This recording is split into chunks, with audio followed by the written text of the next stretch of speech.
हम कितना भी आज बैठ के डिबेट करें, डिस्कशन करें, असलियत ये है कि हमें नहीं मालूम कि सरकार क्या लाने वाली है। इससे ज़्यादा अनडेमोक्रेटिक, गैर लोकतांत्रिक चीज़ कोई हो नहीं सकती कि हम महिला आरक्षण की बात करने के लिए बैठे हैं। सरकार कह रही है कि हम महिलाओं के लिए बहुत चिंतित हैं। ये सबसे बड़ा मजाक है महिलाओं के साथ में और महिलाओं की एजेंसी के साथ में। आज के हिंदुस्तान में तो मुझे नहीं लगता कि कुछ यहाँ जितने लोग बैठे हैं कम से कम वो बहुत अच्छी तरह देख रहे हैं कि औरत की जगह शायद जो 15 साल पहले थी उससे खींच के उसको कोई 25-30 या उससे भी ज़्यादा साल पहले फेंक दिया गया। हम लड़ाई लड़ रहे हैं रिजर्वेशन की और यहाँ डेली जो the so called largest democracy of the world वो जिस तरह महिलाओं पे अत्याचार कर रही है, जो हम पिछले चंद महीनों से लड़ रहे हैं वो national coalition for women's reservation. मैं ज़्यादा कुछ कहना भी नहीं चाहती। विमेंस रिजर्वेशन चाहते हैं मगर हम अटकल नहीं चाहते, हम कोई दाव पेच नहीं चाहते। हम स्ट्रेट फॉरवर्ड कि जैसे औरतों से कहा जाए कि तुम्हें तो माला माल कर देंगे। बहुत ही बढ़िया तरीके से अलग अलग इलाकों से औरतें आ रही हैं, काफ़ी संगठनें उसमें भाग ले रही हैं। हर दिन कम से कम 300-400 औरतें उस धरना में बैठ रही हैं। तो मोदी एंड भारतीय जनता पार्टी की सरकार ये ठगीगिरी करती रही है, ये ठग हैं, there is no doubt about it. यद्यपि आप जानते हैं हमारे साथी कम आए हैं, उसके कारण है कि किस प्रकार से दिल्ली की सरकार की चूल हिल रही है, युवाओं ने उनकी चूल को हिला दिया है। मुझे तो खुशी इस बात की है कि यहाँ जितने भी कम लोग हों आज, लेकिन मैं मानता हूं कि ये उस आंदोलन की ताकत को भी दिखा रहा है कि सरकार कितनी डर गई है। 12 वर्षों से इस सरकार ने लोगों को डरा रखा था, अब युवा निकले हैं तो ये सरकार डर गई है। 20 जुलाई को जब संसद मार्च था तब तो 3-4 मेट्रो स्टेशन बंद थे, आज 16 मेट्रो स्टेशन बंद हैं तमाम। तो इसलिए ये हमारी ताकत है और युवाओं की ताकत है और हम लोक शक्ति जिसको कहते हैं उसकी ताकत है। हम कितना भी आज बैठ के डिबेट करें, डिस्कशन करें, असलियत ये है कि हमें नहीं मालूम कि सरकार क्या लाने वाली है। एंड आई थिंक दैट इससे ज़्यादा अनडेमोक्रेटिक, गैर लोकतांत्रिक चीज़ कोई हो नहीं सकती कि हम महिला आरक्षण की बात करने के लिए बैठे हैं। सरकार कह रही है कि हम महिलाओं के लिए बहुत चिंतित हैं और हम तुरंत चाहते हैं कि 2029 से महिलाएं या बिल्कुल पार्लियामेंट में भर जाएं महिलाएं, इसलिए हम कॉन्स्टिट्यूशनल अमेंडमेंट लेके आएंगे। लेकिन ये नहीं बताएंगे कि हम क्या कॉन्स्टिट्यूशनल अमेंडमेंट ला रहे हैं। I think what I would at least like to start by saying is that ये सबसे बड़ा मजाक है महिलाओं के साथ में और महिलाओं की एजेंसी के साथ में। आप महिलाओं के सशक्तिकरण की बात करेंगे लेकिन कहेंगे भैया महिलाओं को क्या बताना, यहाँ पर सब महिलाएं बैठी हैं और वो अपनी बात रख रही हैं, हम आपस में बहस कर लें। लेकिन हमें एक्चुअली मालूम नहीं है सरकार लेके क्या आने वाली है। और ठीक यही हुआ था अभी जब पीछे स्पेशल सेशन ऑफ पार्लियामेंट हुआ और प्रधानमंत्री ने एक बड़ा समारोह भी करा जिसमें उन्होंने कहा विमेन एम्पावरमेंट बहुत ज़रूरी है, और उसके बाद ढेर सारे वीडियो भी निकलवाए कि बहुत बढ़िया कानून ला रहे हैं। अरे भाई, किसी ने पढ़ा था क्या कानून में क्या लिखा है? क्योंकि वो तो ढांचा किसी के पास पहुंचा ही नहीं था। हम तो अपने ही तीर तुक्के चला रहे थे उस टाइम पे भी और आज भी। And how is this any way of bringing any legislation, forget something that affects 50% of this country's population. हम 50% इस देश की पॉपुलेशन की बात कर रहे हैं। किस तरीके से लोगों को अंधेरे में रखते हुए उनके बारे में लेजिस्लेशन बनाई जा रही है। सबसे पहली बात तो हमें इसी को उठाना होगा। आपने कहा कि क्या डिमांड्स हम उठाएं। मैं पारदर्शिता जवाबदेही पे काम करती हूँ, इसलिए मेरी ओर से तो सबसे पहली यही हमारे, मुझे लगता है कि वी शुड हाईलाइट दिस। अब स्पेशल सेशन आया, पार्लियामेंट का चला गया, पार्लियामेंट का सेशन आना था उससे पहले, और अब तो हम पार्लियामेंट का सेशन चल रहा है। फिर मीडिया रिपोर्ट्स जिसके थ्रू हमें अब सब कुछ पता चलने लगा है कि क्या हो रहा है हमारे लोकतंत्र में। मीडिया रिपोर्ट्स अब हमें बता रही है फिर आ रहा है कॉन्स्टिट्यूशनल अमेंडमेंट और शायद डिलिमिटेशन। भाई देश में सूचना का अधिकार कानून है, धारा 4 है सूचना के अधिकार की, जिसमें लिखा गया है that if the government proposes to bring anything, take any decision that affects the public, it must put in the public domain what it is proposing to bring. ये बेसिक टेनेट है ऑफ अ डेमोक्रेसी। आप लोकतंत्र हैं, तानाशाही नहीं है, लोकशाही है, तो लोगों को कम से कम बताइए। एक PLCP, pre legislative consultation policy इस सरकार की है, 2014 में आई, सेंट्रल गवर्नमेंट की पॉलिसी है, हमारी नहीं है। उसके अंदर लिखा है कि आप अगर कोई कानून लाएंगे, forget again a constitutional amendment, एक स्टैट्यूट लाएंगे आप, ऑन द स्टैट्यूट बुक आप कुछ लाएंगे, आप 30 दिन पहले मिनिमम उसको पब्लिक डोमेन में रखेंगे और वाइडली सर्कुलेट करेंगे, जिससे कि जिसके ऊपर भी इसका प्रभाव पड़ना है वो उसको पढ़ सके। सो नॉट जस्ट कि आप उसको कहीं पर इंटरनेट पे डाल दीजिए। अगर किसी ट्राइबल क्षेत्र में लोग नहीं इंटरनेट देखते या पढ़ लिख नहीं सकते, आप उसको ढोल पीट के सुनाइए उनको, और उनको 30 दिन दीजिए इस देश की जनता को कि आपको बताएं, क्योंकि सारी रिपोजिटरी ऑफ इंफॉर्मेशन हमारे PMO और MHA में नहीं है। लोग अगर बता सकें कि आप इसमें क्या करिए, हम आपस में बात कर रहे हैं कि आप ये कर दीजिए, आप ये ले आइए, आप केवल ये अमेंड कर दीजिए 334A, which is very logical, लेकिन मतलब why should we not be able to converse with our government. आप ला रहे हैं कोई कानून, आप रखिए, आपकी PLCP है, या कहिए नहीं है, सब खत्म हो गया, सूचना का अधिकार नहीं है इस देश में, PLCP प्री लेजिस्लेटिव कंसल्टेशन नहीं है, पार्टिसिपेटरी डेमोक्रेसी भाड़ में गई। वैसे तो हम देख ही रहे हैं यहाँ से 200 मीटर दूर पे क्या हो रहा है, किस तरीके से ये सरकार स्टूडेंट्स के ऊपर किस तरीके से अत्याचार कर रही है जब वो पीसफुली बैठ के प्रोटेस्ट कर रहे हैं। तो बोल दीजिए। तो पहली चीज़ तो मुझे लगता है कि यहाँ से ज़रूर हमें आवाज़ उठानी चाहिए कि आप अगर कुछ भी ला रहे हैं, हमारे हित के लिए ही आपको लग रहा है आप ला रहे हैं, कम से कम बात तो करिए, हमें दिखाइए तो सही कि क्या ला रहे हैं। And is it truly what they brought earlier?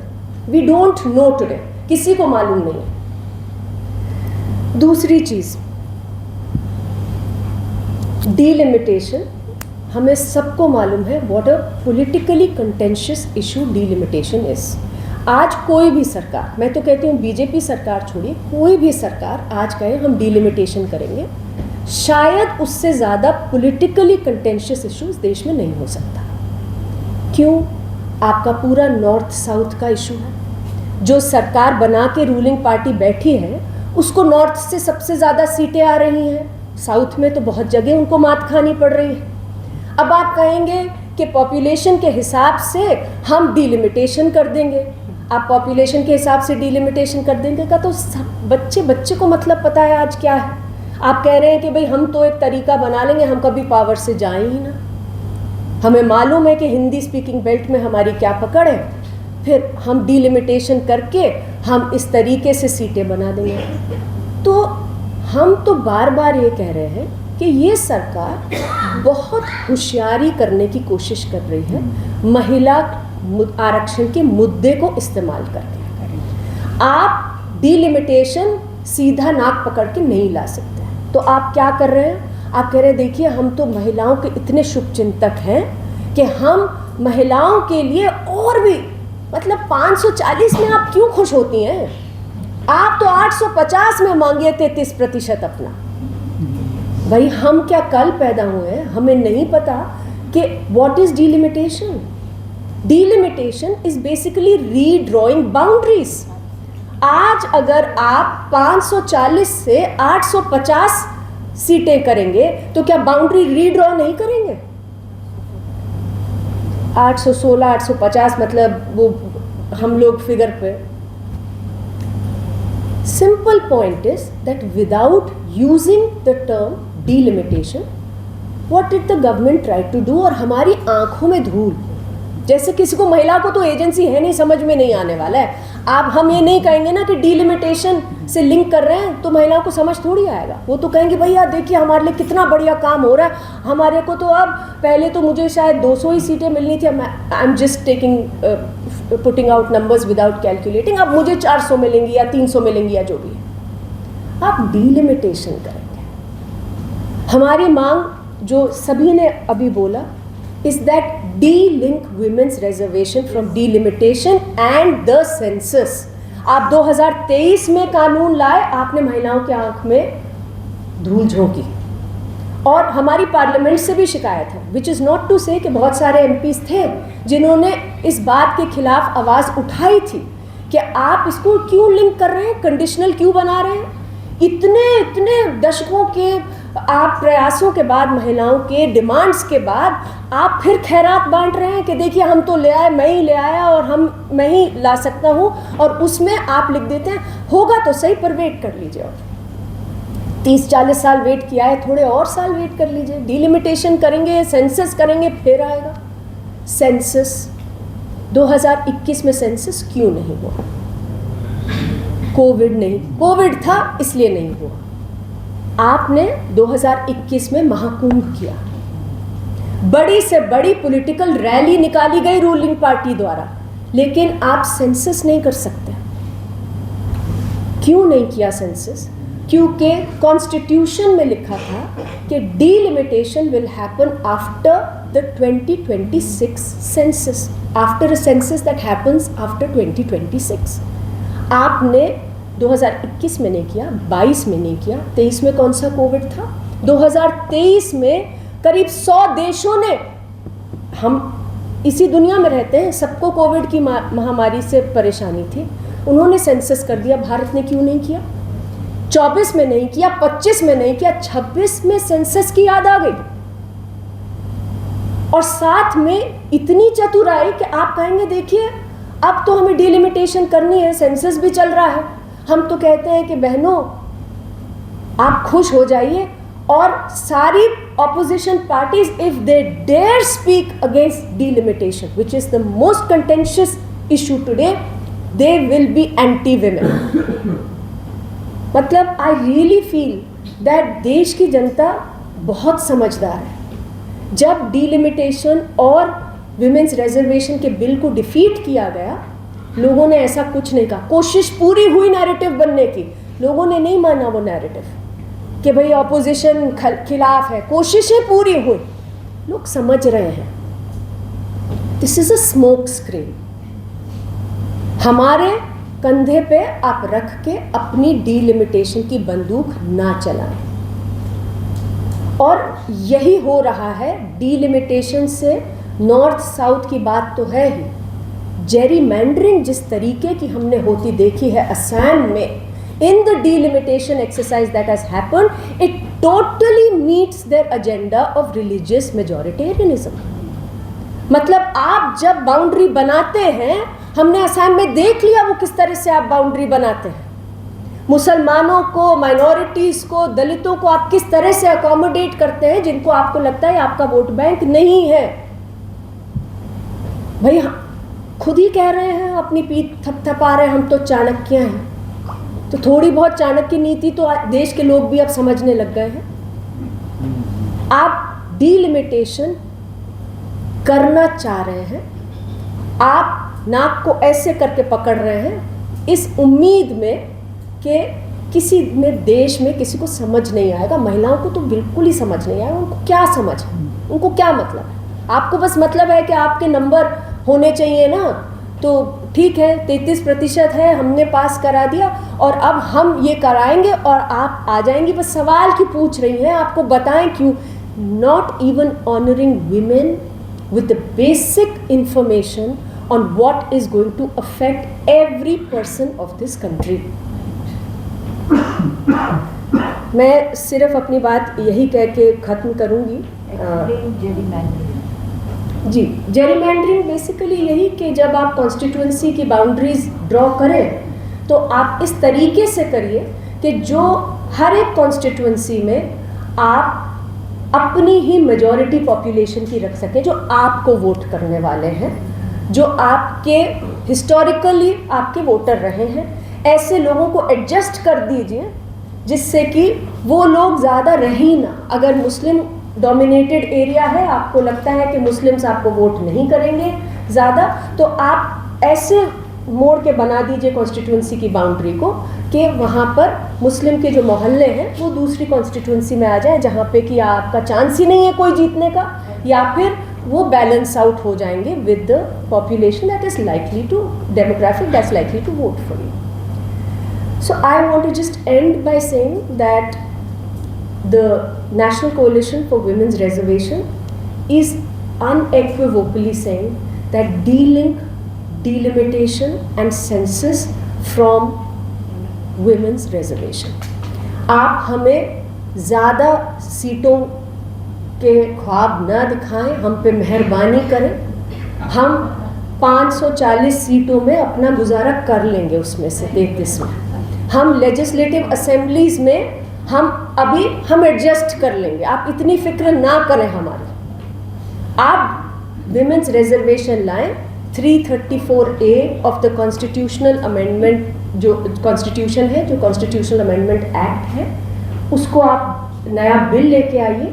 उसमें से डिलिमिटेशन, सेंसस को हटा दीजिए. आपको भी मालूम है 2 लाइनें आपने काटनी है, आपके बिल पूरे तैयार हो जाते हैं, हमें मालूम है. आपकी मंशा नहीं है, आपकी पॉलिटिकल विल नहीं है, और इसीलिए महिलाएं सड़कों पर भी हैं.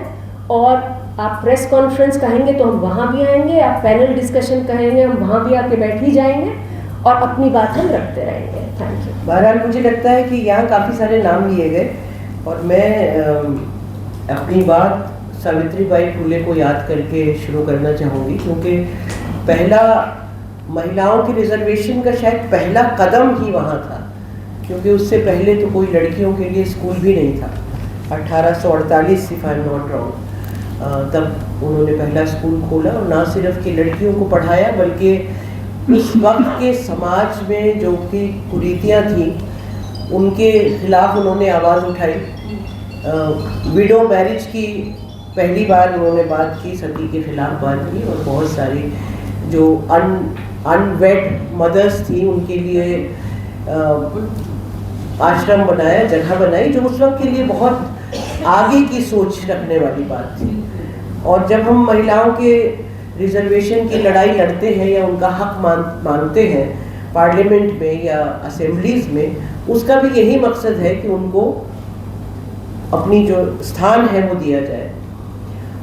आज के हिंदुस्तान में तो मुझे नहीं लगता कि कुछ यहाँ जितने लोग बैठे हैं कम से कम वो बहुत अच्छी तरह देख रहे हैं कि औरत की जगह शायद जो 15 साल पहले थी उससे खींच के उसको कोई 25-30 या उससे भी ज़्यादा साल पहले फेंक दिया गया. 100 साल पहले. जी, हम लड़ाई लड़ रहे हैं रिजर्वेशन की, और यहाँ डेली जो the so called largest democracy of the world, वो जिस तरह महिलाओं पे अत्याचार कर रही है. एक तो ये है कि जो वायलेंस है वो जिस तरह बढ़ा है, चाहे वो गैंग रेप्स हों, चाहे वो अटैक्स हों, लेकिन कुछ ऐसी चीज़ें हैं जो दिखाई देती हैं जिनके बारे में बात भी हो जाती है. हम लगातार, क्योंकि अभी एजुकेशन के रिलेटेड भी हमसे 4 कदम दूर बहुत सारे स्टूडेंट बैठे हैं और एजुकेशन की बात हो रही है. 1 लाख स्कूल हमारे देश में पिछले 5 साल में बंद किए गए, और ये स्कूल रैशनलाइजेशन ऑफ एजुकेशन के नाम पे बंद हुए हैं, जो मेनली गांव के स्तर पे बंद हो रहे हैं. ये कहा जा रहा है कि हम डिस्ट्रिक्ट लेवल पे मॉडल स्कूल्स खोल रहे हैं और गांव के स्कूल बंद हो रहे हैं. तो देखने में लग सकता है कि स्कूलों में बच्चे नहीं आ रहे थे, लेकिन असली हमला जो है वो ग्रामीण महिला पे है, क्योंकि अपनी 7 साल, 8 साल, 9 साल, 10 साल की बेटी को कोई माँ बाप 3 किलोमीटर 4 किलोमीटर दूर नहीं भेजने वाला। हम 5 साल बाद जब रूरल इंडिया का जिन जगहों पे खास तौर से स्कूल बंद हुए, जब उसमें फीमेल लिटरेसी डेटा देखेंगे तो हमको पता चलेगा कि वो कई गुना नीचे गिर चुका है, बिकॉज हमने स्कूल जो है बहुत सिस्टमेटिकली बंद कर दिए। डोमेस्टिक वायलेंस की लड़ाई बहुत लंबी लड़ी विमेंस मूवमेंट ने, और डीवी एक्ट बना 2005 में। आज की तारीख में चाहे सर से खून बह रहा हो औरत के, वो जब थाने जाती है तो पहले तो उसको थाने में बताया जाता है कि यहाँ नहीं, महिला थाने जाओ। फिर वो महिला थाने पहुँचती है, वहाँ पे FIR अब लॉन्च नहीं होता। पहले इस डीवी एक्ट में इमीडिएटली FIR लॉन्च होता था, अब FIR लॉन्च नहीं होता। और उसकी वजह ये है कि वो ये कहते हैं कि पहले हम मीडिएशन करेंगे, और जिस वक्त मीडिएशन पति के खानदान के साथ शुरू होता है उसका सीधा सीधा मतलब ये होता है कि वो पैसा हाथ में रखता है पुलिस वाले के, और वो केस, उसमें से ज़्यादातर case, if those women who go with some activist, जिनका किसी संस्था से कोई बातचीत हो जाती है। मैं आपको ये इसलिए बता रही हूँ कि इस सरकार ने जो कुछ लड़ाइयाँ लड़ी थी औरतों ने अपने हक के लिए, उनको सिर्फ डाइल्यूट किया है। सेक्स डिटर्मिनेशन टेस्ट भी डाइल्यूट हुए हैं। अब डॉक्टर्स के खिलाफ उनको जो पहले रिकॉर्ड रखना होता था, वो अब रिकॉर्ड कंपलसरी नहीं है। तो इतने चुपके से ये कुछ कर देते हैं जिसके इम्प्लीकेशंस जो है वो बहुत गहरे हैं। तो ये जो बराबरी की लड़ाई है, या जो पिछले 2070 के खास दशक 1970 के दशक से ख़ास तौर से जो महिला आंदोलन ने लड़ के चीज़ें हासिल की थी, उन सब पे हम वापस जा रहे हैं। और उन्हीं में से एक लड़ाई रिजर्वेशन की लड़ाई है, जो यहाँ पे मुझसे भी सीनियर लोग बैठे हैं। गीता मुखर्जी ने पहली बार उसको इंट्रोड्यूस किया था। आई एम श्योर सेदापा विल टॉक अबाउट दैट। लेकिन हमने पहली बार 2010 में पूरे हिंदुस्तान में इसको लेके रिजर्वेशन एक्सप्रेस के नाम से 3 महिला कारवां निकाले थे झांसी से दिल्ली तक, और तब से लेके अब तक लगातार ये लड़ाई चलती रही। 2023 में मोदी जी ने डिक्लेयर किया कि विमेंस रिजर्वेशन हम लेके आ रहे हैं, और हमने पास कर दिया। जाहिर है कि 2024 का इलेक्शन था, उसमें कुछ औरतों को कुछ झुंझुना दिखाना था, तो उन्होंने कहा हमने पास कर दिया। लेकिन पास वो ऐसे किया कि उसको उसके साथ शर्तें लगा दी कि जब सेंसस होगा और जब डिलिमिटेशन होगा तो उसके बाद ये बिल आपको इम्प्लीमेंट कर दिया जाएगा। इसका मतलब ना नॉमन तेल होगा, ना राधा नाचेगी। ये बिल्कुल वही कहानी है। उसको उन्होंने बंगाल से पहले फिर किया, हालांकि ऑपोजिशन ने फेल किया डिलिमिटेशन बिल, लेकिन सारे मीडिया ने कहा ऑपोजिशन ने विमेंस रिजर्वेशन बिल को पास नहीं होने दिया। वो जितने हमारे बेवकूफ़ एंकर्स बैठे हैं, उनको किसी को नहीं पता कि 2023 में पास हो चुका। इम्प्लीमेंटेशन का सवाल है, पास तो हो चुका, लेकिन नोबडी क्वेश्चन, नोबडी सेड कि ये डिलिमिटेशन का पास किया गया। बहरहाल मैं इतना ही कहूँगी कि पिछले 4 महीने से बहुत सारी संस्थाओं ने मिलकर एक national coalition for women's reservation बनाया है, जिसमें पूरे देश की 500 से ऊपर संस्थाएं हैं, और हमारा सिर्फ 1 पॉइंट डिमांड है कि जो रिजर्वेशन बिल पास हुआ है 2023 में, उसको डिलिमिटेशन और सेंसस से डीलिंक किया जाए और उसको मॉनसून सेशन में इम्प्लीमेंट किया जाए। उसके लिए लगातार जब से पार्लियामेंट शुरू हुई है जंतर मंतर पे धरना चल रहा है। हालांकि वहाँ जगह नहीं है, उसके बावजूद आज भी हुआ था, कल भी हुआ था, परसों बाहर किया था हम लोगों ने धरना, और ये धरना जब तक मॉनसून सेशन रहेगा रोज़ चलता रहेगा इस डिमांड को लेके। और हमारी उम्मीद है कि आपके माध्यम से, मीडिया के माध्यम से, और हमने बहुत सारे MPs को भी रीच आउट किया है, उन सब के माध्यम से हम ये उम्मीद करते हैं कि ये बिल इस बार इम्प्लीमेंट होगा, और अगर सारा ऑपोजिशन इकट्ठा हो जाएगा तो उसको फोर्स करेंगे मोदी सरकार को कि इसको डीलिंक करे, परिसीमन और सेंसस से इसको डीलिंग करें और इसको इम्प्लीमेंट करें। शुक्रिया। मैं ज़्यादा बात तो नहीं करना चाहती, क्योंकि आपके सामने सारे परत खुल गए हैं, एक एक सफ़ा खुल गया है, और इस जो हम पिछले चंद महीनों से लड़ रहे हैं वो national coalition for women's reservation, जिसका डेफिनेशन, जिसका मार्गदर्शन आपको शबनम ने और अंजलि ने बहुत खूबी से बता दिया है। मेरा तो सिर्फ 2 बातें मैं कहना चाहती हूँ। हमारी रहबर, हमारी national federation of Indian women की रहबर जो थी वो अरुणा आसिफ अली थी। मैंने उनका इंटरव्यू किया है। उन्होंने जो मौलाना अबुल कलाम आज़ाद के बारे में कहा है वो मैंने पूरे आर्टिकल में अपने किताबों में आपने लिखा है। गीता मुखर्जी थी जिनका रंजना ने जिक्र किया, वो भी मैंने भी उनसे बात की है। बहुत छोटी थी मगर बहुत हिम्मत से मैंने उनसे बात की और वो बहुत ही शफ़क़त से हमें पेश आती थी।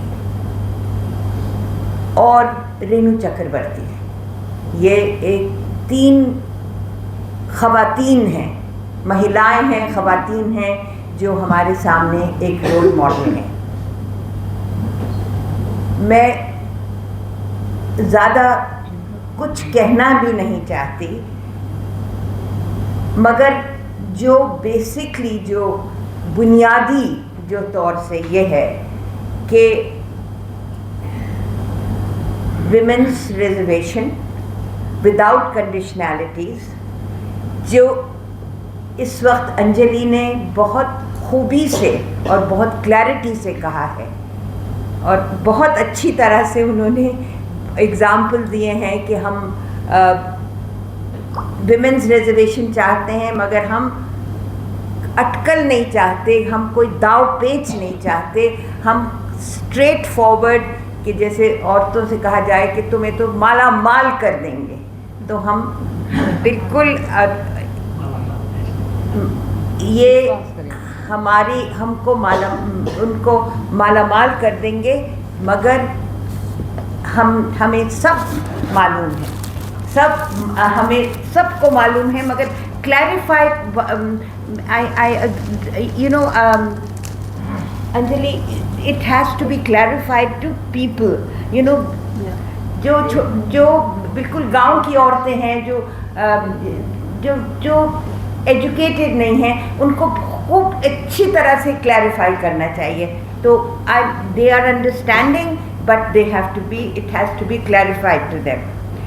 तो मैं टुवर्ड्स इक्वालिटी 1975 और 1974 की रिपोर्ट, और ये टुवर्ड्स इक्वालिटी वीना माजुमदार की रिपोर्ट, फुलरिनो गुहा की रिपोर्ट, ये तब से चला आ रहा है। आप लोग तो बच्चे थे, आप ये जो पैनल है तो छोटी छोटी बच्चियां थीं, मगर इन लोगों ने इतना ज़बरदस्त एक मुहिम बनाई है। तो मैं यही कहना चाहती हूँ कि आप एक रेजोल्यूशन बनाएं, अब शशि शेखर जी आप बनाएं रेजोल्यूशन, मगर हम एकजुट होकर एक one direction we have to proceed in this manner without any differences of opinion.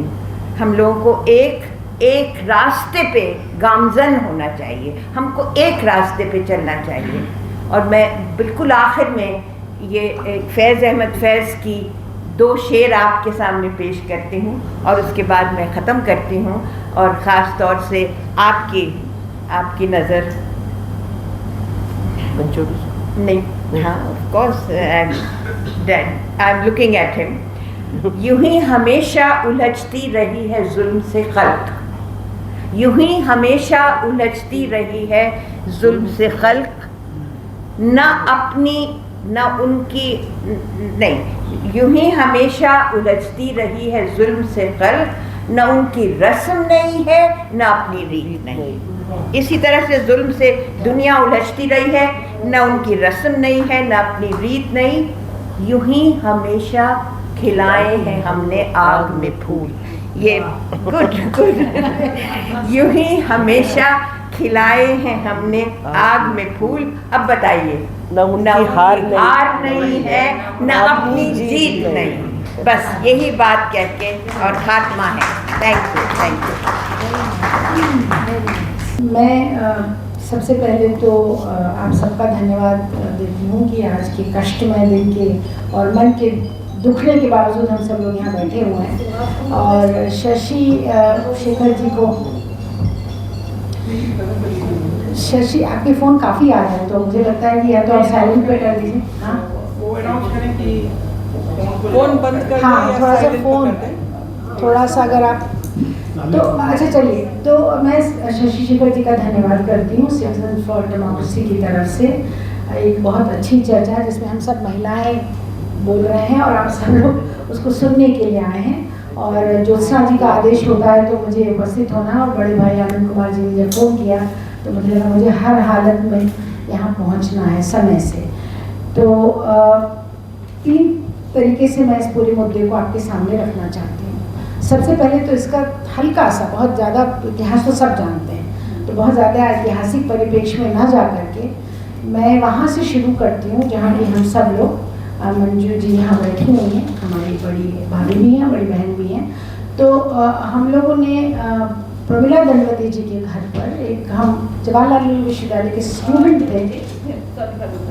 उस समय मृणाल गौरी को खासतौर से बुलाया गया। जी, तो एक मृणाल गौरी जी भी आई थी बम्बई से। हाँ, तो हम सब लोगों ने छोटी सी बैठक की थी और एक प्राइवेट मेंबर बिल बनाने की पर चर्चा हुई थी। और जो भी हम लोग, एक चूँकि मैं राजनीतिक विज्ञान की विद्यार्थी भी हूँ और मैंने अपनी PhD भी पॉलिटिकल साइंस से ही की है, तो हम लोगों ने कुछ एक ड्राफ्ट सा बनाया था और फिर प्रमिला जी ने उसको प्राइवेट मेंबर बिल के रूप में संसद में रखा था। तो वो पहला बिल था जो संसद को इस बात की याद दिला रहा था कि महिलाएं कहाँ हैं। और जब हम आज़ादी की पूर्व संध्या पर 3% थे, कुल 3% महिलाएं चुनकर आई थी। बाबा साहब भीमराव अम्बेडकर ने संविधान में ही, और उनके साथ जो संविधान निर्माता और निर्मात्रियाँ थीं, उन लोगों ने ये हर तरह से सुनिश्चित किया था कि बराबरी होगी, भारतीय समाज लोकतंत्र को स्वीकार करेगा और यहाँ पर बराबरी होगी, इक्वालिटी, हर कोई भी भेदभाव नहीं होगा। तो शायद अभी शबनम जी कह रही थी, तो हर चीज़ इस समय संविधान के विरोध में चल रही है, क्योंकि भेदभाव के आधार को बना करके आज हमारी शासन प्रशासन चल रहा है। तो वो भी उसमें ये निहित था कि नहीं होगा, और उसमें ये मान के चला जा रहा था कि महिलाओं को तो आज नहीं तो कल ये स्थान मिलेगा। फिर वो प्रमिला जी के बिल के बाद पार्लियामेंट्री कमेटी बनाई गई और पार्लियामेंट्री कमेटी सरकार ने अपने जिम्मे लिया और गीता मुखर्जी उसकी अध्यक्षा बनी। हाँ जी हाँ, उसके बाद फिर उसकी में मार्गरेट अल्वा, बहुत सारे महिला उसके सदस्य हुए। और हाँ, और विमला फारूकी जी, जी हाँ, मैं कभी भूलूंगी नहीं, बहुत सारे हमारे जीवन के किस्से हैं। तो अब ये सब चलिए हुआ, और फिर बाद में ये बिल बनाया गया। पूरे देश से लोगों की जो कहते हैं ना भावना थी या उनके जो भी सुझाव थे लिए गए थे, और बाद में ये ड्राफ्ट हुआ था। तो ये पेश किया 1995 में, पहली बार देवेगौड़ा जी की सरकार के टाइम पे ये पेश हुआ 1995 में। कितने साल हो गए? 31 साल। और हम लोग का संघर्ष वहीं से चलना शुरू हुआ था, उसके पहले से। और हम लोगों ने उसके पहले हम लोगों ने पूरे देश में चेतना यात्रा निकाली। हम लोगों ने, शबनम जी ने बताया कि पूरे वो जो तीन तरफ से रिजर्वेशन एक्सप्रेस चली। फिर हम लोग, और पता नहीं कितनी बार सड़कों पर बच्चे जब कल पिट रहे थे, तो मुझे याद आ रहा था कि जी एक मिनट जहाँ मंजू जी थोड़ा सा उत्साहित हो रही है।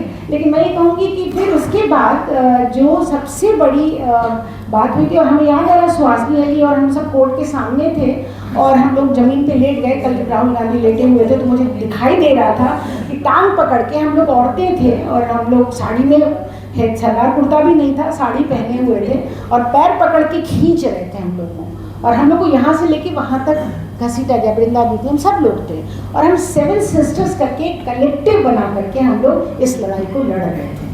और उसके बाद एक joint action front for women बना। फिर अब तो बहुत सारे ऐसे संगठन देश भर में चल रहे हैं जो इस मुद्दे को उठा रहे हैं। और अब मैं आती हूँ अब के उस पर, जब ये पूरा संघर्ष, और इस संघर्ष में कोई संघर्ष का स्वरूप आप गांधीयन दृष्टि से देख लीजिए, संघर्ष किसी भी दृष्टि से देख लीजिए, संघर्ष का कोई स्वरूप हमने नहीं छोड़ा जिसको कि हम लेकर के आगे नहीं चले। और हम लोगों ने रिले हंगर स्ट्राइक की, शबनम जी और सैदा जी और मोहिनी गिरी जी को मैं याद करना चाहूँगी। सब लोगों ने मिलकर हम लोग वहाँ पर बैठते थे, फिर शाम के बाद वो उठ जाता था, फिर अगले दिन फिर वो चलता था हम लोगों का जो भूख हड़ताल चलती। तो तरह तरह के हमने जतन अपनाए कि कहीं ना कहीं किसी न किसी के कान में जून लगेगी जो सत्ता में बैठे हुए लोग थे। तो हुआ ये कि फिर ये बिल धीरे धीरे करके टलता गया। हर बार राज्यसभा में पास हुआ पहली बार, और फिर ये लगा कि अब तो ये हो जाएगा। और हम लोग संसद की गैलरी में बैठे हुए थे, विमेन इन ब्लैक तो हम लोग कर ही चुके थे, काली काली साड़ी पहन के हम सब वहाँ घुस गए थे। और हम लोगों ने फिर वहाँ संसद की गैलरी से हम लोग देख रहे थे कि अंदर क्या हो, नीचे क्या हो रहा है।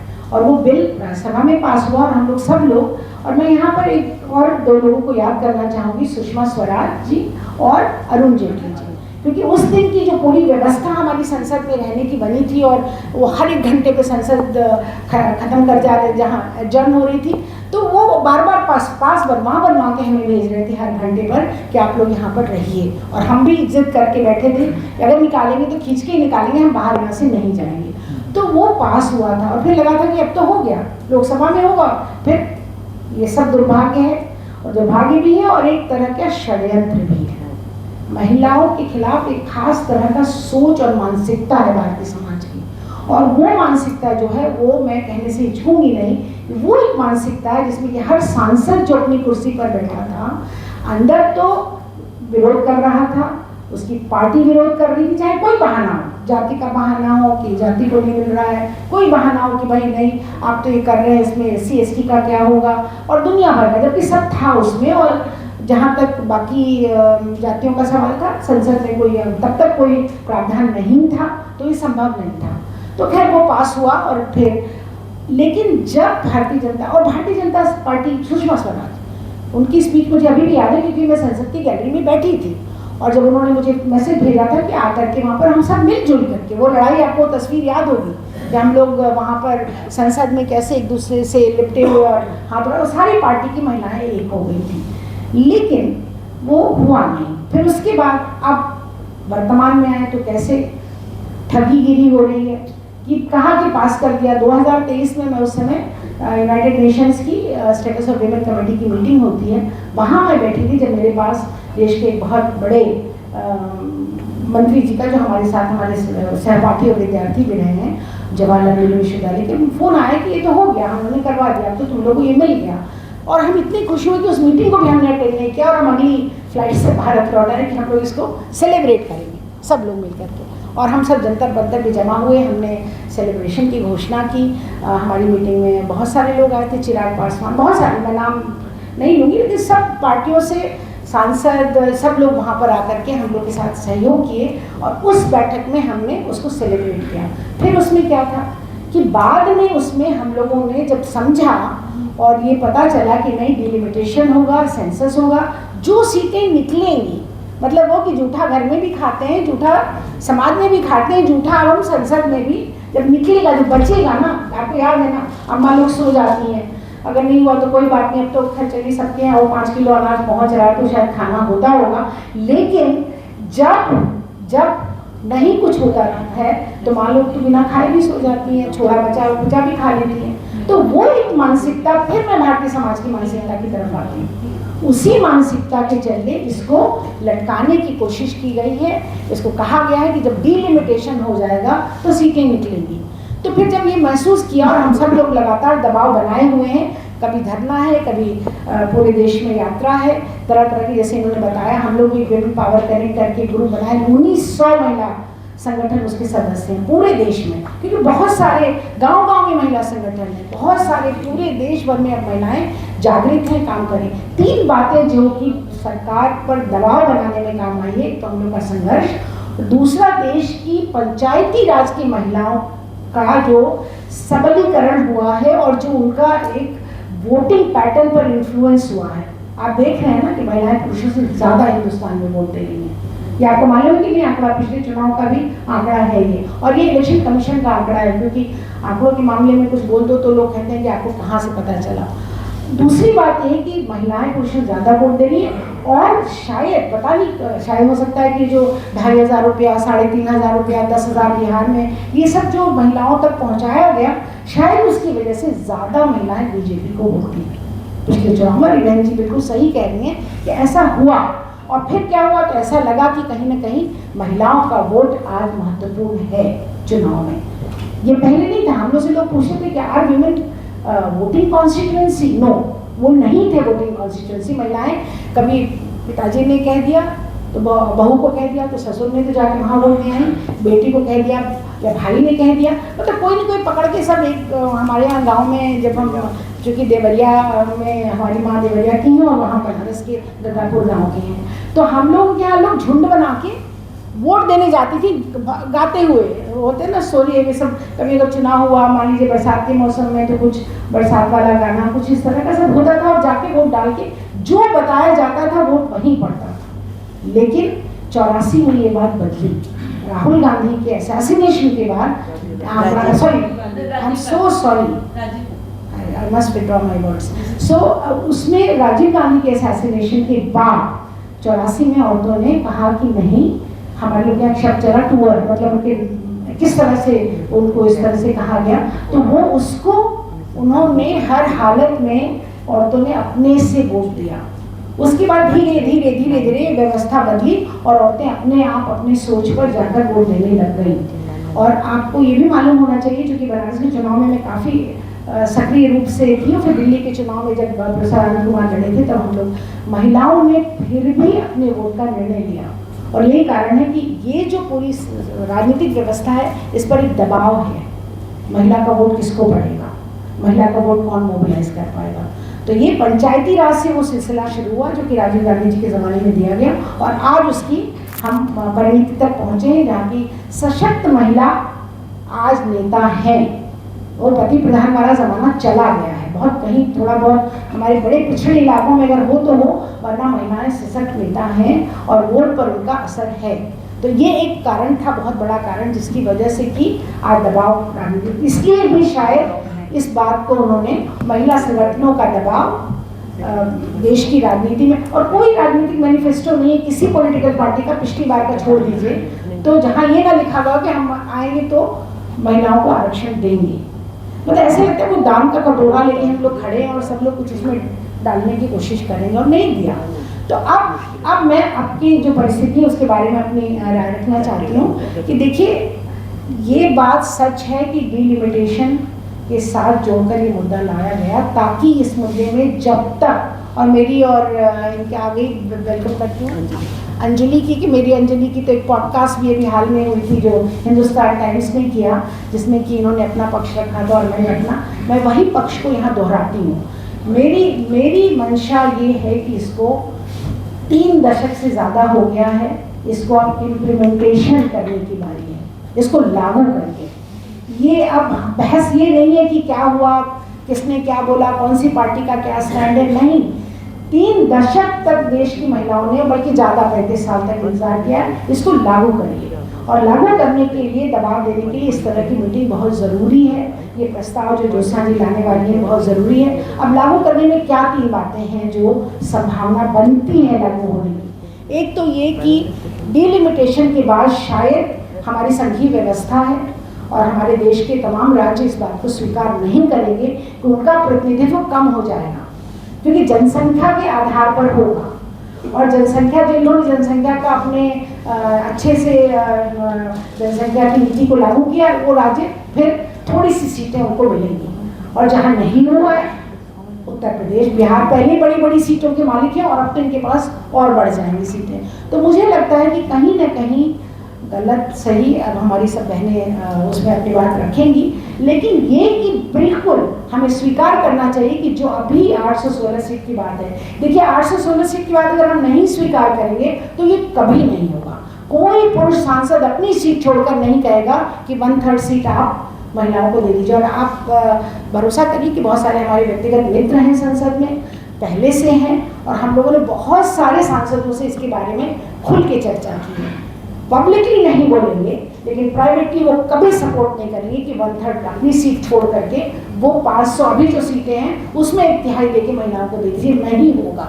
और ये मैं बार बार कह रही हूँ कि मैं जानती हूँ पुरुष मानसिकता को, सालों साल से हम लोग इस संघर्ष में लगे हुए महिला सशक्तिकरण के। तो ये मान के कि 816 सीट है, बढ़ाइए सीटों को, संसद बड़ी है आपकी। शिवराज पाटिल जी का मुझे कहना याद आता है कि अरे मीटिंगें कहाँ हुआ करेंगी।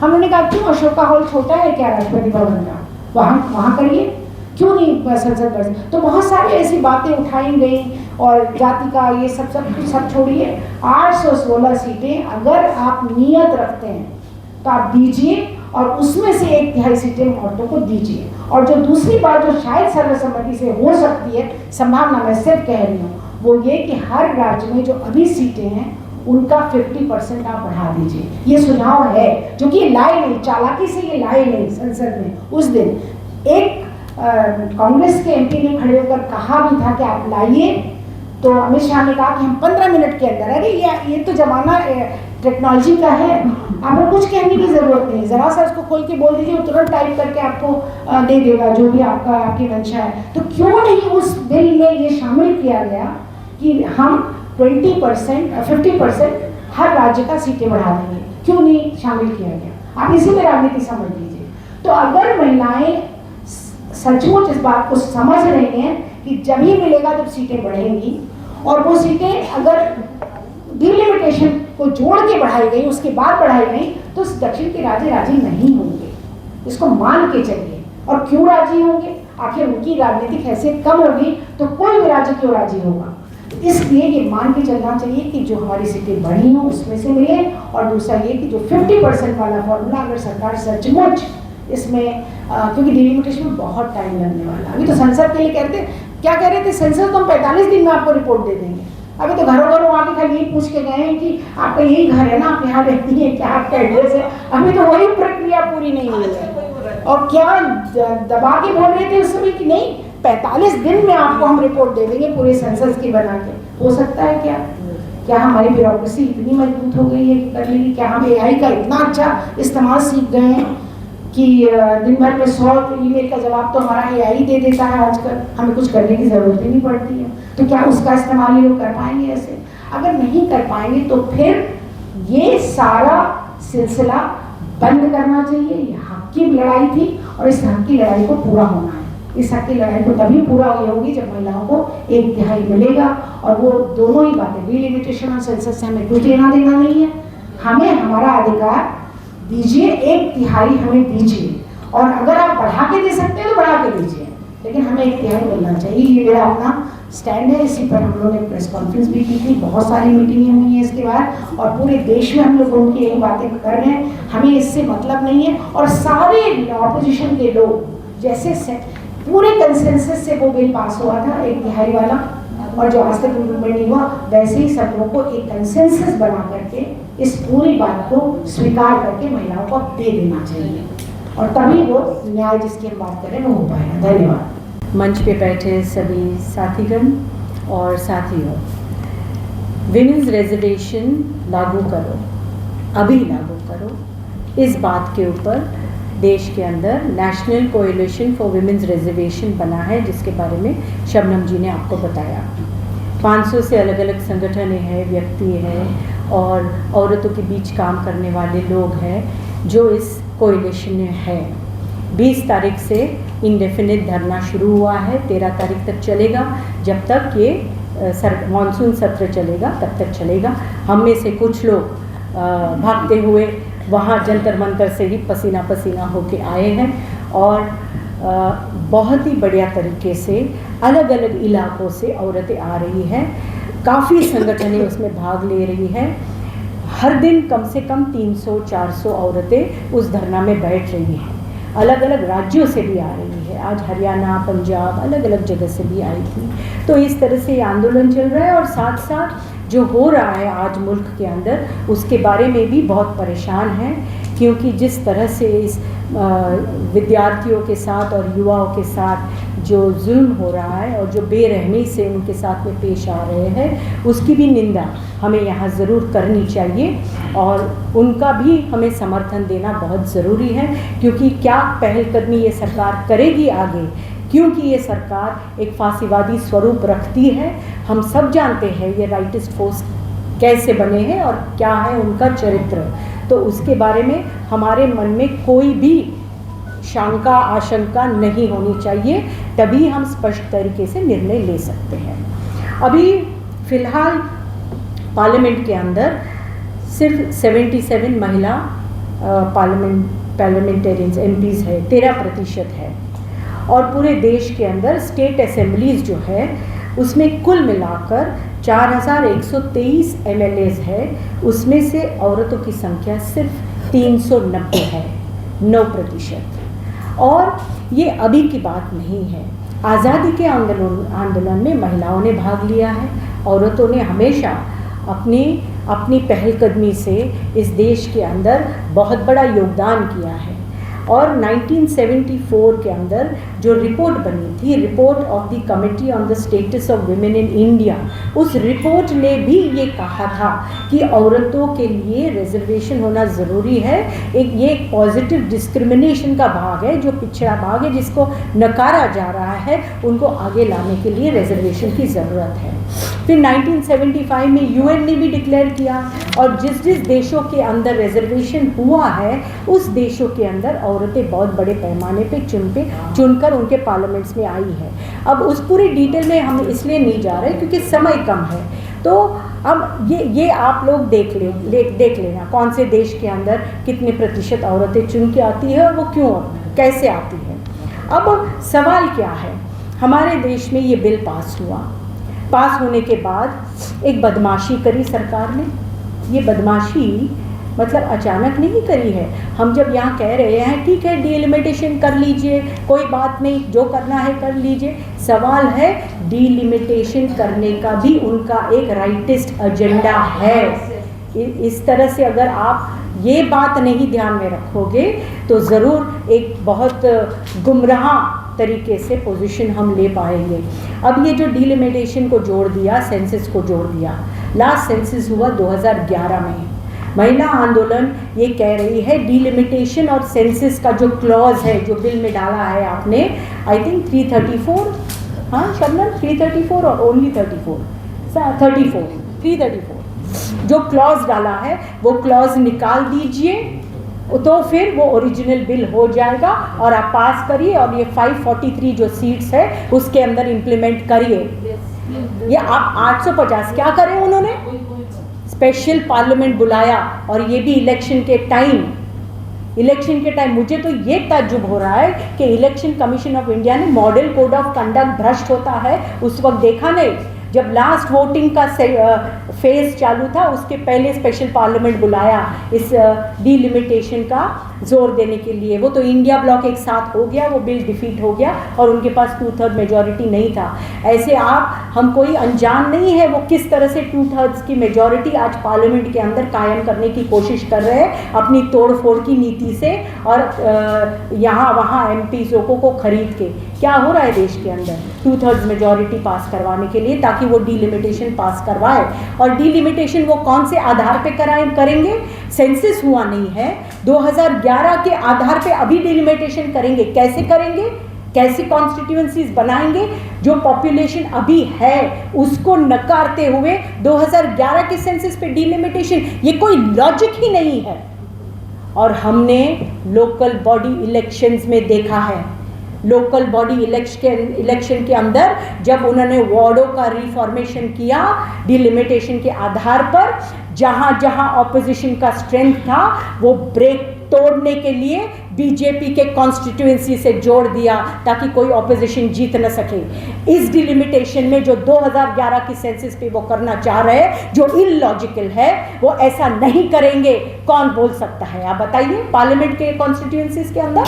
तो ये जो है ये बात है। दूसरी बात, SC/ST का जो रिजर्वेशन है आज, जो हॉरिजॉन्टल रिजर्वेशन है, सभी स्त्री और पुरुषों के लिए हॉरिजॉन्टल रिजर्वेशन है, उसके अंदर जो महिला आरक्षण होगा वो वर्टिकल हो जाएगा, स्त्रियों के लिए भी SC/ST उस तरह से 1/3 रिजर्वेशन हो जाएगा। आज OBC का हॉरिजॉन्टल रिजर्वेशन नहीं है। हम किसी ने विरोध नहीं किया है कि आप रिजर्वेशन करो उसके बारे में, लेकिन उसको जोड़ो मत, अभी जो हुआ नहीं है उसको जोड़कर आप उसका विलंब और डिले कर रहे हो बिल। सवाल ये है कि SC/ST का जो रिजर्वेशन है, जो संख्या है 131, वो 2001 के ऊपर आधारित है। आप याद रखिए, ये 2001 के बाद 2026 में SC/ST पॉपुलेशन नहीं बढ़ा है। आप डिलिमिटेशन करोगे और 2001 के आधार पे SC/ST का महिला आरक्षण करोगे, मतलब महिला SC/ST महिलाओं की भी जो संख्या थोड़ी सी बढ़नी चाहिए थी, वो वहाँ पे भी नाइंसाफ़ी और यहाँ पे भी नाइंसाफ़ी। मतलब एक तीर से कितने लोगों को घायल करना चाह रहे हैं। महिला आरक्षण का मुद्दा उठाकर वो विलंब कर दिया, डिलिमिटेशन मुद्दा उठाकर अपनी कॉन्स्टिट्यूएंसीज को इलॉजिकली आप फ्रेम करना चाह रहे हो। ये क्या चल क्या रहा है देश के अंदर। इसलिए महिला आरक्षण इस सभी चीज़ से अलग रखो। आप अपना एजेंडा फुलफिल करने की कोशिश कर रहे हो, ये हम सब जानते हैं। जो पॉलिटिकली अवेयर है, जो इस देश के राइटिस्ट लोगों के साथ जुड़े नहीं हैं, वो सब अवेयर है क्या करना चाह रहे हैं ये लोग। तो इसलिए उसमें हमारी आंदोलन को, हमारी मांग को मत फंसाइए। आप अपना एजेंडा है वो अलग से हम लड़ेंगे उसके लिए, लेकिन महिला आरक्षण आप अभी लागू करो। ये 243 में सीट बढ़ाने का काम वो अलग है एजेंडा आपका। सीट बढ़ाओ, जब बढ़ा के भी अमल में लाओ, ये हम बिल्कुल नहीं बोल रहे। हम बोल रहे अभी ये 243 में आप करिए, 543 के अंदर आप करिए। ये स्पष्ट हमारा निर्णय है। अभी अब वो पहले कर देते तो ये 5 असेंबली के इलेक्शन हुए, उसमें औरतों को नहीं मिलता 1/3 रिजर्वेशन, मिलता ज़रूर। अभी इसके बाद भी मिल सकता है अगर अभी आप कर लोगे तो, क्योंकि और कुछ स्टेट्स के असेंबली इलेक्शन आने वाले हैं। सवाल ये है कॉन्स्टिट्यूएंसी कहाँ से लाएंगे? एक मिनट में लोकल बॉडी में कैसी कॉन्स्टिट्यूएंसी बनी आपको जानकारी नहीं है बहन जी, है ना। कॉन्स्टिट्यूएंसी तो बनती है बहन जी। Afterwards we can have a discussion. So, at the present time interventions are not. हाँ, जिनको अनुभव है कि लोकल बॉडी में जब रिजर्वेशन हुआ, कॉन्स्टिट्यूएंसीज कैसे चुनी गई, वो सब जानते हैं। जो आरक्षण होता है उसके बाद कॉन्स्टिट्यूएंसीज कैसे चुनी जाती है, कोई प्रॉब्लम नहीं, हमें कोई प्रॉब्लम नहीं उसके बारे में।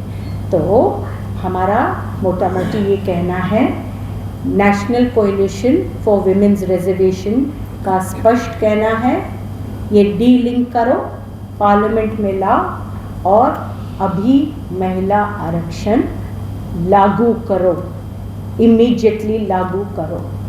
ये हमारा स्पष्ट मांग है और उसके लिए हम लड़ रहे हैं। बाकी का जो भी है, जिसी का जो भी मत होगा वो अलग से संघर्ष होगा, वो जो होगा वो होगा। यही हमारा बात आपके सामने रखना था। आपने हमारी बात सुनी, शुक्रिया।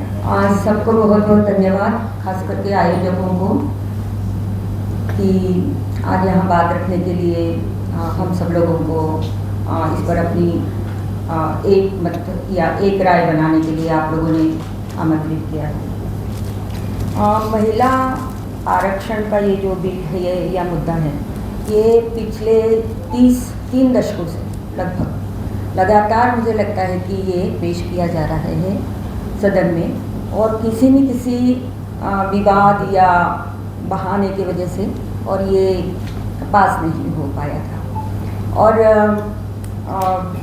अभी 2023 में इलेक्शन के पहले वो किसी तरह से, किसी भी वजह से हो, वो राज्यसभा में, लोकसभा में और इसके अलावा राष्ट्रपति की अनुशंसा भी इसको मिल गई और ये पास हो गया। लेकिन पास हो गया और उसी समय जो इसका नामकरण भी एक जो हुआ, महिला शक्ति वंदन विधेयक, वंदन अधिनियम, हाँ अधिनियम। तो ये महिला शक्ति वाला जो अधिनियम है, वंदन भी है उसमें, महिला शक्ति वंदन। तो ऐसा लगता है कि हम लोगों को फिर वो देवी या दासी वाला कुछ सेंस आता है। तो ये नामकरण जो हुआ तो उसमें बीजेपी ने अपनी पूरी झलक अपने सोच की उसमें प्रकट कर। दूसरी बात, मुझे लगता है कि ये बात सच है कि बीजेपी ने महिला वोट कॉन्सेंट्रेट किए थे, वो महिला वोट किसी तरीके से भी कहिए, लेकिन महिला वोटर और दलों के मुकाबले में बीजेपी में महिलाओं का वोट प्रतिशत ज़्यादा था और उन्होंने महिलाओं की जो परंपरागत मानसिकता को बल देते हुए ही, लेकिन मुस्लिम महिलाओं की सवालों पर अपना प्रोग्रेसिवनेस दिखाते हुए और अपना कार्यकाल में वो अनेक बिल, संशोधन, विधेयक इस तरह से पास करते रहे। तो जब ये बिल पास हुआ तब लग रहा था कि वो उसका मतलब वोट बैंक के तरीके से ही वो फ़ायदा उठाना चाह रहे हैं। लेकिन जैसे भी हो ये बिल पास हुआ और लेकिन उसको तुरंत नहीं लागू करेंगे, वो लागू करेंगे 2 इलेक्शन के बाद में।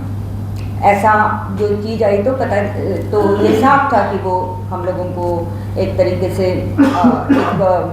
वो दिखा रहे, सब्जी बाग दिखा रहे हैं, लेकिन वो दूर का है सपना। तो ये स्थिति अभी तक हम जो देख रहे हैं। उसके बाद में 2025 में जो राज्यसभा में जो महिला और बाल विकास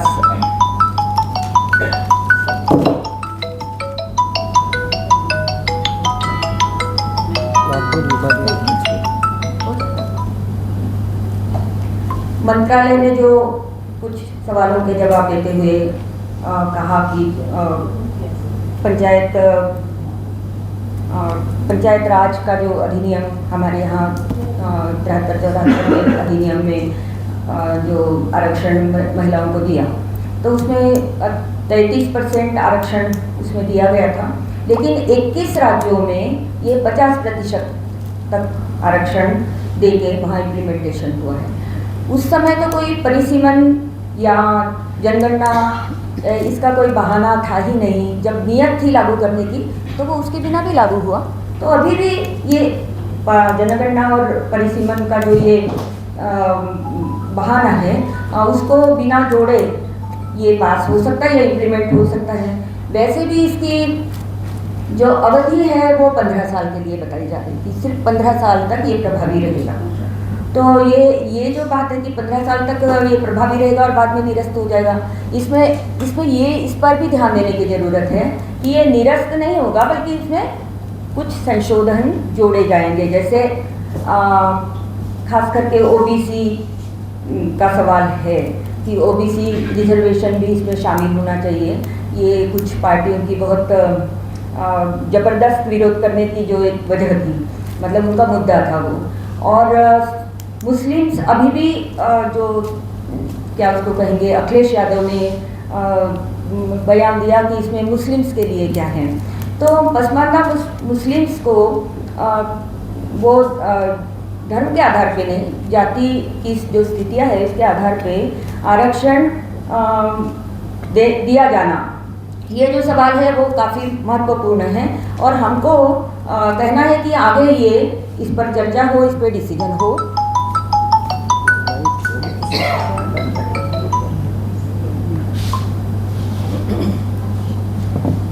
इस पर डिसीजन जरूर हो और ये 15 सालों के लिए ही ये इसकी अवधि रहेगी। ये वाला जो चीज़ है इस पर भी हमें लगता है कि हम अपनी राय साफ ही रखें कि क्योंकि दोबारा से ये पास होना या दोबारा निरस्त होने के बाद में फिर से इस पर चर्चा होना, ये राजनीतिक इच्छा शक्ति क्या होगी उस समय, ये कुछ कहा नहीं जा सकता। ये 2 मुद्दा है। एक बात ये है कि SC/ST का तो हमारे यहाँ क्लियर है कि भाई वो रिजर्वेशन संविधान में लागू ही है, तो वो इसमें शामिल होना चाहिए या है भी, इसमें शामिल किया गया है। लेकिन OBC रिजर्वेशन का जो सवाल है वो अलग अलग राज्यों में काफ़ी कॉम्प्लिकेटेड सवाल है। जैसे राजस्थान के गुर्जर समाज का लगातार आंदोलन होता है कि उनको OBC आरक्षण मिले।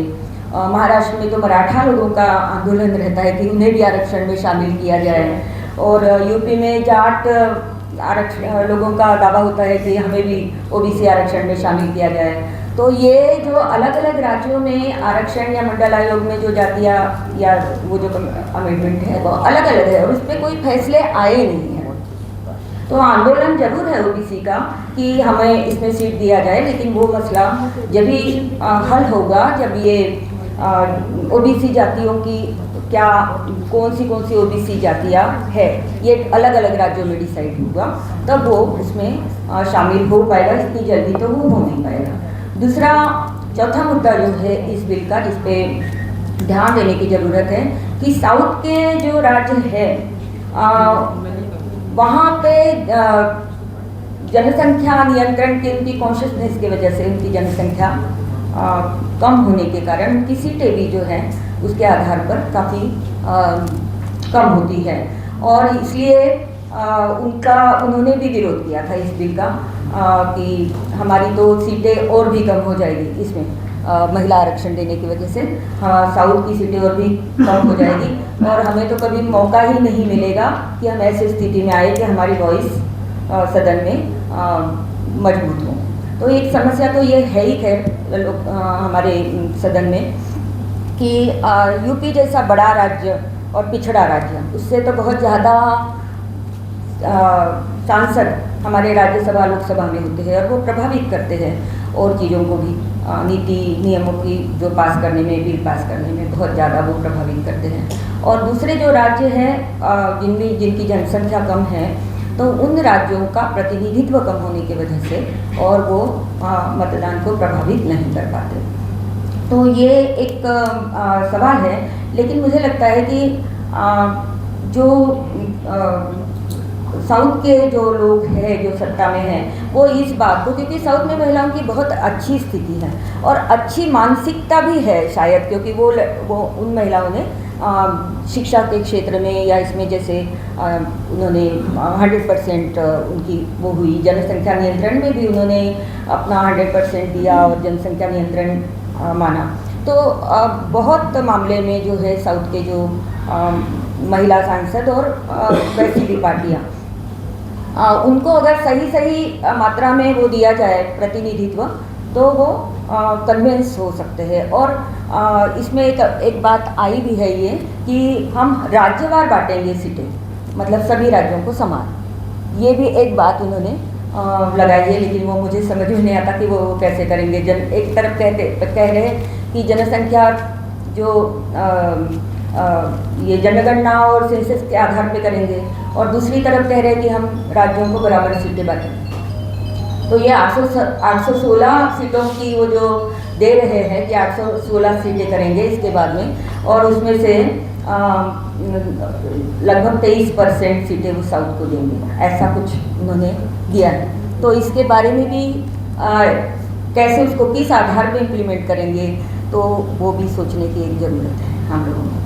तो ये जो जिस आधार पर अभी तक पॉलिटिकल पार्टी इसका विरोध कर रहे थे, उन लोगों के साथ में चर्चा होनी चाहिए, उनको कन्विंस करने की ज़रूरत है क्लियरली, और उनको इसमें शामिल करने के लिए तो वो मान जाएंगे। जैसे समाजवादी पार्टी में बहुत अच्छी महिला सांसद आई हुई है, अभी काफ़ी महिला सांसद ऐसी है जो बात को काफ़ी समझती है, अच्छा प्रतिनिधित्व करती है, वो बहस में भाग लेती है। ऐसी जो पार्टीज़ में इसके पहले ये सारे मुद्दे अपने बना के और उसका विरोध किया पिछले 30 सालों में, उनके साथ में इस कैंपेन की तरफ से कुछ हम बात आगे चला सकते हैं क्या, ये एक ज़रूरी मसला है। और फिर एक ये परिसीमन के आधार पर इसमें सीटें बढ़ाने के लिए या आरक्षण देने के लिए एक जो आयोग गठित करने की बात आ रही है कि एक आयोग करेंगे जो जिसके रिटायर्ड जज के इसमें निगरानी में ये परिसीमन का मुद्दा डिसाइड करेंगे, और कुछ संशोधन भी सामने रखे हैं कि इस धारा में हमें संशोधन करना पड़ेगा। तो ये तो फिर बड़ी लंबी प्रक्रिया है महिला आरक्षण के मामले में, ये तो कभी भी पूरी न होने वाली एक वो है प्रक्रिया है कि जिसके आधार पे लगता है कि ये कभी आएगा ही नहीं सामने। तो एक बात ये है कि इसलिए इस आज की जो हमारा विमर्श है इसमें हम कह रहे हैं कि अभी लागू करिए, नाउ जैसा भी है, जो पास हो गया है ना, उसको लागू करिए, फिर आगे जैसे जैसे होगा उस पर बहस चलेगी, उनको कन्विंस कर लिया जाएगा। जो भी स्थितियाँ थी हमारे दुर्दैव से कहिए या हमारे सुदैव से कहिए कि ये क्योंकि बीजेपी के बहुत सारे बहुसंख्या में सांसद थे और उन्होंने जैसे तैसे करके उसको पास करवा दिया। तो जो है हमारे भाग जैसे कहते हैं ना, बिल्ली के भाग से सीका टूट गया, तो वो इस तरीके से ये बिल हमारे सामने आया है। लेकिन इसको परिपक्व बनाने के लिए बहुत कुछ करने की ज़रूरत है, लेकिन फिलहाल ये बिल लागू हो जाए ऐसी डिमांड सब तरफ से आना चाहिए। कुछ सुझाव भी आए हैं इसके मामले में मेरे कुछ दोस्तों से कि इसको लेकर हम एक पैरेलल संसद चलाए, लगातार संसद में आए या नहीं आए, और देश भर की महिला एक्टिविस्टों को बुला के दिल्ली में चलाए और फिर ये सारा चीज़ कंक्लूड करके पेश करे और ये आगे बढ़े। धन्यवाद। मैं पैनल डिस्कशन के लिए, और वो भी पैनल डिस्कशन उस इशू के ऊपर जिस पे हम पिछले 2 महीने से बहुत टाइम बर्बाद कर चुके, and we have our own stand. No, I am not here. मैं टेलीविजन चैनल पे मैंने जाना पिछले, जब से मोदी आया मैंने बंद कर दिया। I used to be on every television channel at least twice a week. I have stopped that because I don't want to waste my energies and time on issues which I don't agree with, which are more towards those who are sitting in power. So I did not agree for a panel discussion. मैं उठ के नहीं जा रही हूँ क्योंकि वो तहजीब मुझे सिखाई गई है कि आप उस तरह की बदतमीजी ना करें, but I am making my point clear कि यहाँ पे जो लोग बैठे हैं उनकी सबकी अलग राय है।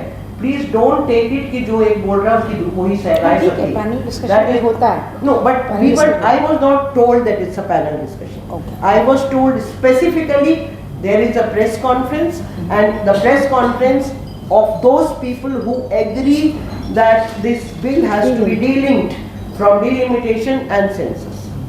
So I just want to make myself clear. Well, I think there is a consensus on this issue. Nobody wants delimitation to be linked with the bill. That is the biggest problem, na? So we all are. Please आपस में बात करें। देखिए, हम लोगों ने जो फैसला किया था, फैसला वही था कि इसलिए हमारा टॉपिक भी है कि विमेन्स रिजर्वेशन नाउ। इसका मतलब है, ये मैंने सिर्फ ब्रीफ रखा कि we want this reservation of the for the women must be implemented from whatever the number of seats that is in the parliament and in the legislative assembly। हमारा बहुत क्लियर एजेंडा था, लेकिन point ये है कि ये तो हमारा एजेंडा है और हमारा व्यू भी है, और हमारी कोशिश ये थी कि let us have some sort of consensus on this issue only कि ये that should be implemented right now. We don't want any sort of increase in numbers और समथिंग। लेकिन पॉइंट ये है, when you request people to come and speak, so we cannot give the kind of anything, हमारी तरफ से कुछ नहीं है, लेकिन our message is very clear। आप देखें, उसको लिखा हुआ है, पढ़ दीजिए उसको, पढ़। Women's reservation now। That means the message was कि जो whatever the number is there, जो 2023 में ये विमेन रिजर्वेशन पास हुआ, उसमें तो एक चालाकी थी ना। आप किसी को बिना डेट का एक चेक दे दीजिए कि आपको चेक दे दिया मैंने, और उसमें ifs and so many ifs and buts. तो right from the day one we were against not the women reservation, but the kind of conditions that was there in the bill, हम उसको accept नहीं कर रहे थे। As citizen for democracy हम उसको accept नहीं कर रहे थे। लेकिन पॉइंट ये है कि पास तो वही हुआ, और जो इम्पोर्टेंट पॉइंट उसमें ये है कि आपने 2024 से उसको लागू क्यों नहीं किया? अगर आप बहुत साफ थे महिलाओं को उसका हक देने के लिए, तो ये आप उसी समय से करते। लेकिन 2024 में महिलाओं का वोट तो चाहिए, लेकिन महिलाओं को आरक्षण नहीं देंगे, फिर कभी देंगे। तो ये जो डिलिमिटेशन और सेंसस और तमाम ये सारी चालाकी से की गई थी, जस्ट टू बिट्रे, धोखा देने के लिए, जो जिसे हमारे पैनलिस्ट ने कहा भी कि ये ठगीगिरी है। तो मोदी एंड भारतीय जनता पार्टी की सरकार ये ठगीगिरी करती रही है, ये ठग हैं, there is no doubt about it. तो फ्रॉम आवर साइड ये मैसेज बहुत साफ है कि हम we want this reservation must be implemented right now without any change. अब ये है कि opinion, I cannot impose our own opinion to the panelists. Second ये है जो ये सब ने कहा प्रेस कॉन्फ्रेंस के लिए मैंने सोचा था, मुझसे कहा भी था, yes, I agree कि मैंने कहा भी था कि we will do press conference, लेकिन फिर प्रेस कॉन्फ्रेंस का प्रॉब्लम क्या हो जाता है, आजकल हमारे बुलाने पे प्रेस वाले आने के लिए तैयार नहीं है। कुछ जो आते हैं जिनको कहिए वो दाएं बाएं करना शुरू कर देते हैं कि अच्छा ठीक है देखेंगे। तो मुझे लगा कि let's have a panel discussion on this issue, but the message should be very clear कि ये लागू करें। देखिए एक बात तो बहुत साफ है, जब ये बातें होने लगी, अभी 1995 का जिक्र आया, जो भी आ रहा था, क्या उस समय कोई डिलिमिटेशन और ये इस तरह की बातों कंडीशन थे क्या? If that was not there, it should not be here now. ये तो क्लियर होना चाहिए ना, मनसा साफ करो। लेकिन ये तय है कि we all know कि what is the opinion of Bharatiya Janata party about women. अगर मनुवादी ये सोच जो है वो क्या है, वो तो बहुत नोन है, क्या उसे there cannot be any debate about it कि what they think about the women. तो इसीलिए मैं कर रहा हूँ, इसलिए मैं मुझे लगा कि let me clear to our position to समन महात्मा जी कि हमारा मकसद अभी भी वही है। हम जो what is our position as far as लोकतांत्रिक राष्ट्र निर्माण is concerned, Citizens for Democracy is concerned, and even Society for Communal Harmony is there, because the president of Society for Communal Harmony is already here, she is sitting right on the dais. तो मेरा ये है इसमें, but let's have opinion, but what we will pass from here, if हम कोई resolution के उसमें initial हम पक्ष में नहीं थे, क्यों नहीं पक्ष में थे, उसका कि भाई हमारा तो मैसेज क्लियर है, हम तो चाहते हैं कि इसको लागू करो, तो हम रिजोल्यूशन उनको दे के वो क्या करेंगे? तो एक पब्लिक ओपिनियन को बिल्ड करना इन फेवर ऑफ दिस कि it should be implemented right now, अभी भी है, पहले भी था, आगे भी हमारा पोजीशन यही रहेगा।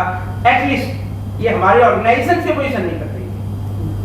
That I want to make it clear. Thank you.